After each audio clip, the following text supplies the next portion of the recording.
আমরা লাইলাতুল কদরে নফল নামাজ পড়ব 2 রাকাত 2 রাকাত করে। মাগরিবের পর থেকে ফজরের আগ পর্যন্ত এই সময়ের মধ্যে যখনই আপনার সুযোগ হবে তখনই আপনি নামাজে দাঁড়াবেন এবং নামাজে দাঁড়িয়ে প্রথমে নিয়ত করবেন যে আমি এখন 2 রাকাত নফল নামাজ কিবলামুখী হয়ে আল্লাহর সন্তুষ্টির জন্য আদায় করিতেছি।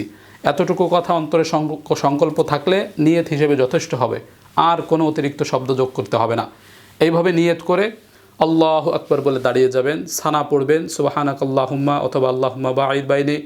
সানা পড়ার পরে আউযু বিল্লাহ বিসমিল্লাহ পড়ে আলহামদুলিল্লাহি রাব্বিল আলামিন সূরা ফাতিহা শেষ করার পরে বিসমিল্লাহ পড়বেন। বিসমিল্লাহ পড়ে যে কোনো একটা সূরা পড়বেন। এখানে নির্দিষ্ট কোনো সূরা নেই যে এই সূরা পড়তে হবে, যে কোনো সূরা আপনি পারেন পড়বেন। প্রয়োজনে এক সূরা বারবার পড়বেন, প্রয়োজনে একাধিক সূরা প্রথম রাকাতেই পড়ে ফেলবেন, কোনো সমস্যা নেই। এভাবে সূরা পড়ার পরে আল্লাহু আকবার বলে রুকুতে চলে যাব, সামি আল্লাহু লিমান হামিদা বলে রুকু থেকে উঠবো, স্বাভাবিক নিয়মে আবার সেজদা করব, আল্লাহু আকবার বলে 2 সেজদা করব, আল্লাহু আকবার বলে দাঁড়িয়ে গিয়ে দ্বিতীয় রাকাত শুরু করব।